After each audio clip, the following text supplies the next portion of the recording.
All right, everybody, welcome back to another episode of the Discovering Multifamily Podcast. I'm one of your hosts, Anthony Scandariato with Red Knight Properties. And today we have Cassie Parks with us. She is a money mindset coach. She's an author, and she has a positive reality podcast and online coaching programs. And she really helps shake up your approach to use the law of attraction in terms of getting what you want and getting what you need to achieve financial independence. And we talk a lot about what it takes to achieve financial independence. What exactly does that mean? And Cassie is a living and proof example. She actually left her full-time 9-to-5 job 8 years ago today. So, very excited to hear that story. And she was able to do that through real estate investing. So very excited to hear that story and to kind of get into some of the discussion topics regarding improving your money mindset, and that will lead you into different educational opportunities and to give you more success in this different type of economy that we're in 2021 into 2022. So Cassie, thank you so much for coming on our show. Thank you for having me. I'm excited to be here. Great. So I want to hear your story, how it's always awesome to hear when people are able to leave their 9-to-5 positions and pursue their passion or, business that they wanted to always start. But it's awesome to hear that you did that through real estate. So definitely want to hear how that happened and what you've been doing since. Absolutely. So I probably started in 2012. I had been pushing. I wanted to leave my job. I wanted to have a coaching business. But what I really wanted was that freedom that I'm guessing most of your listeners want, the freedom to choose. Do I go to work today? Do I work right now? Do I, work in my sweats? Do I get dressed up? All the things that come with freedom. And I was really pushing my coaching business to try and get that freedom. And it wasn't working. I always say I was using the law of attraction wrong. I thought I was using it, but I was not. And so I was really pushing. And one day I just was in my car and I just sort of threw my hands up and I said, what do you really want? And I went back to, I want financial independence. And prior to this point, I had been working on my money mindset. And so I'd been making a lot of shifts in that way, but also still pushing my business. And when I got clear, I do want a coaching business and I love my coaching business today, but it was really that freedom that I had learned about when I was 19. I was about probably 30 years old, 31 years old at this time. And I went back to that moment where I learned at 19, there's people they can live off of a passive income that they have. And I said, that's what I really want. And then things started to shift very quickly because then I was leveraging the law of attraction for that. Instead of pushing my business to get me what I thought I needed in order to get what I want, I started just going for what I wanted and really opening up and attracting that. And it was only about 6 months, 6 months to a year. I would have kept better records if I knew I was going to tell this story all these times, but I was just living in that moment when I was technically financially free. And by that, I mean, where I had bought the property, I can move in here, because even before this moment, I had a couple of real estate investments. I was making about $300 a month on them. My mom had investment properties and she had a very, she had a long-term strategy, 30 years, these will be paid off and we'll live off of them. And I had seen, this increase in equity and all of this. And I'm like, yeah, she worked hard, but not that hard for the amount of money that was there. So I had started, I bought a house and then I downsized. So I rented that house and then I wanted to move downtown. So I rented my other house. And when I made that switch to, I want financial freedom, I really started to see, you already have $600 going towards that. And so then there was a condo that I ended up buying in Denver. And in that moment, I could have moved in there and had enough passive income to pay my bills, because at the same time, I had been lowering my monthly investments, really adapting this thing that I call investing in your happiness. And so I was living off of very little in a very big way. I loved my life. I didn't feel like I was sacrificing, but I had just really consciously started choosing how to invest. I always use the word invest instead of invest my money.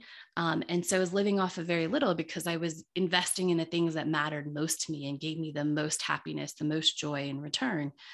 And so I could have moved into that place. I decided not to, but when I closed on that place, we went to get the keys out of the lockbox because the other realtor didn't bring them. And I met a couple who was buying a 2-bedroom in this same building. And I'm like, oh, let me look up how much that is. And that just spurred this inspiration in me, like, oh, I want to buy another 1-bedroom, and I want to buy a 2-bedroom condo in Denver and have the 1-bedroom pay the rent on the 2-bedroom. I don't know if that would be possible today, but it was possible then. And so I just started, that's what I want. That's what I want. And I was inspired. My sister was looking for a house at the time. And I said, ooh, like there's a lot of houses that are built out into multifamily. They've taken old houses and made them into 3 houses. 3 condos. And I said, oh, do you want to look at just what can we get? Like, let's just explore, if we pooled our money, what could we get? Could you get what you wanted? And I get what I wanted, which was, a 2-bedroom, a 1-bedroom to pay the 2-bedroom. And we ended up finding a property that was perfect. And it had a 1-bedroom carriage house. And it had a 2-bedroom upstairs where I lived with its own separate entrance, kitchen. It was its full condo or apartment. And she got the bottom, which was a 3-bedroom, 2-bath with a backyard, which is exactly what she wanted. And the carriage house paid the rent on my 2-bedroom. And so at that point, I started, the exit plan to leave my job, because I could then pay all of my bills and live pretty comfortably the way that I wanted to, and leave my job. And that's an awesome story. I really love that entrepreneurial spirit when it comes to real estate and downsizing and just being smarter with your money. And, it's just a testament of what we call in my industry house hacking, and how you're able to basically take one bill at a time and really narrow it down to different bills that have priority, and, being able to budget properly just because what's coming in from your passive investments, which is awesome. And I think we were talking, and it looks like you even went a little bit further in terms of what you're doing now. I believe it's at your home when you're renting out your pool. How does that work? That's a new concept to me. Yeah, it's a pretty new company. It's called Swimply, and they're basically the Airbnb of pools.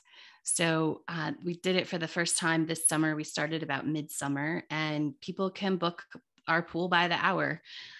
We had put in a pool bathroom at the beginning, right before COVID last year. And so it shuts off from the house. We have our own, there's a bathroom that's accessible to outside only, doesn't go in the house. And so people can rent for an hour, 2 hours, 5 hours. They come in the gate, they use the pool, and then they leave. And it's very fun. That's very interesting. Is there a lot of liabilities you have with that, or like what do you rent your pool out for? How is that priced? That's what we talk a lot about on the show is usually year-round apartments, traditional apartments. We do have some seasonal apartments as well, short-term rentals, lots of different ways to make money through real estate. I guess the pool is part of your real estate. So how does that work? And is that your one of your favorite ways to build passive income, or is it really still with the real estate traditional? Oh, I mean, I love all passive income. That's not true. I love all passive income that feels good to me. So there are passive income opportunities where I think I wouldn't be interested, and I won't ever push, oh, just because this is a great return or this. I really think you have to factor in, does this feel good? Does this make me happy? Does it feel easy to me? Right. And so with the pool, it felt so easy. I mean, it's the easiest passive income in a lot of ways ever. We clean the bathroom, everybody leaves it amazing. We might have to pick up a couple floaties, but basically, we wipe down the bathroom and it takes 5 minutes to change over the pool for the next person. And so I, being who I am, I'm like, oh, this works in the summer. You're right. It's the summer months. So we just invested in a swim spa so that we can rent out, a swim spa is where it's like, I call it a treadmill for the pool, where you can swim against the current.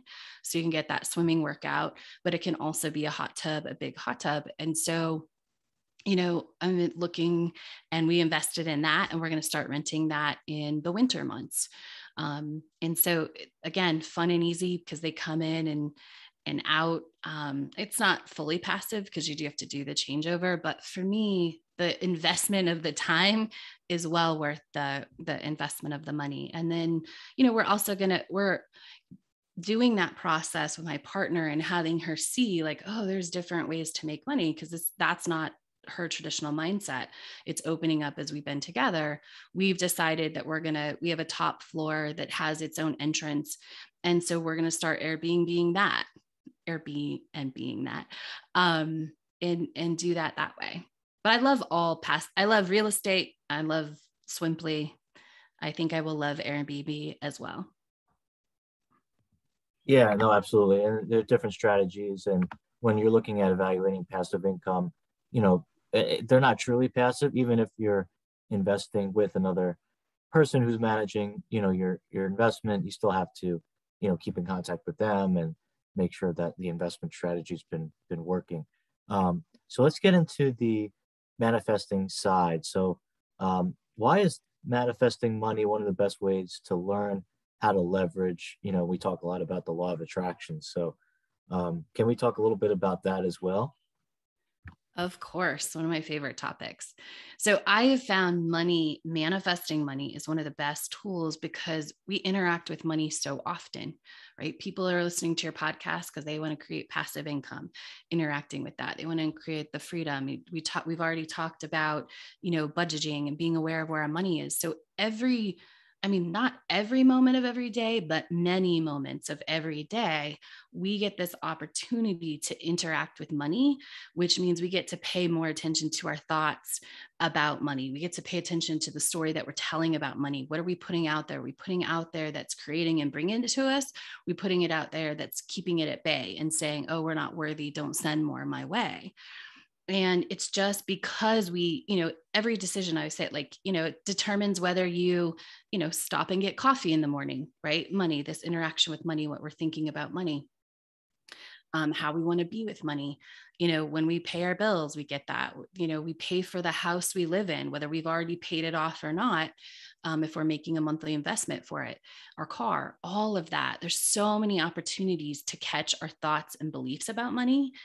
So that's first and foremost. Whereas sometimes if we're manifesting, a love relationship or, maybe a new house, there's less chance to interact with that on a deep level every day. But also money gives us a chance to keep score. So when we're manifesting money, we literally, my clients are counting all the time. We have a running tally that we keep as a group, as well as they keep their separate tallies, because it's a great way to see I am improving. Like the chart is going up. I'm getting better at manifesting money. Right. So at what point, and we were talking a little bit about this on the show earlier, at what point should, whether it's an individual or a couple, feel confident in their liquidity enough to start considering investing, their money into passive ventures? I love this question. And I think the liquidity and what you have, what feels good to you, is individual. I don't think there's a number for that. But what I would tell people who say, okay, how do I get started? My first thing is don't go start looking for places. Like get yourself $10,000 to $20,000 in the bank so that you have options, so that you're not in that place. You're not even entertaining the idea like, ooh, we can almost make this work. Or, we have 10,000, but we need 15,000. So we could put some on, a credit card, and that would be a stretch. So you're never putting yourself in that place where, ooh, this might work out if everything goes well, right? I mean, there's always some risk in it, but we can lower the risk by going in where it feels really good, where our mind feels really good, where it feels very safe, even if it's a little scary.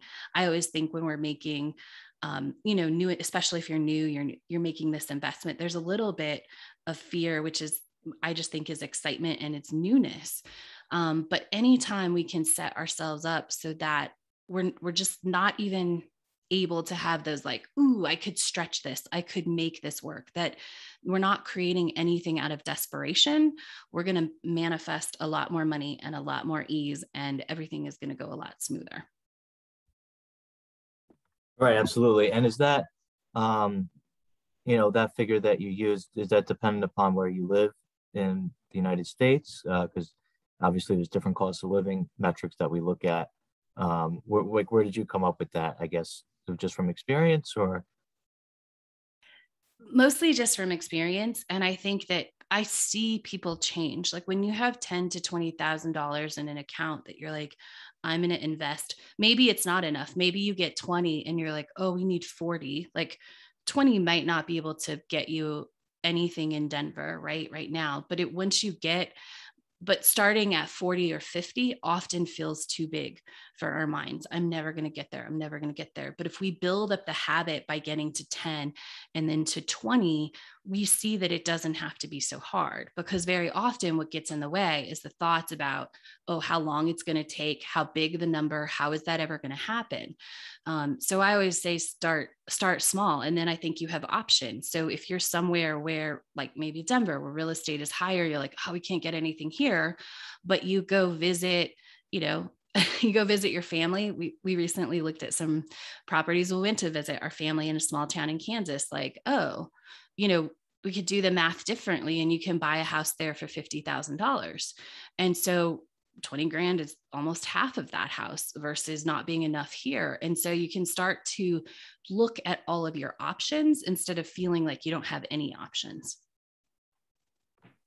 Right. And at least that'll give you some options and you can start to evaluate. And that makes a lot of sense. Can you talk about your favorite money story, manifesting money story? Oh yeah. Of my manifesting money. My favorite. So I talk of money stories a lot in what gets in the way. There's 5 basic money stories that get in our way that we kind of pick up by default. And so like money stories are my favorite. I have a client who came and she was definitely the survival money story, which is there's never enough, everything, it just doesn't, there's never enough. And you're always in stress and panic. And she is like, her new money story is like live in luxury.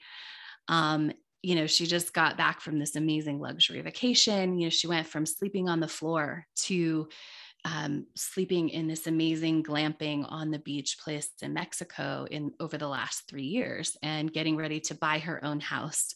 When she was scared to she was living on someone else's floor. She was scared to even go rent a house or buy a house for like if I have a couple thousand in the bank, but if I go put, first and last, whatever, I won't have that. So she really started in that space of survival. And now she's living luxury is her story. So that's one of my favorites of my clients. That's awesome. Hey, Cassie, how can people find you, learn more about you, reach out to you? Absolutely. You can go to cassieparks.com, CASSIEPARKS.com. Excellent. And audience, if you liked what you heard today, if you could please give us a rating and review on iTunes, we really appreciate it. It would help Cassie and myself get our message out to a greater audience, because that's the way iTunes works. So Cassie, really appreciate your time today for coming on the show. Definitely learned a lot and hope to talk to you again soon. Awesome. Thank you for having me. Thank you.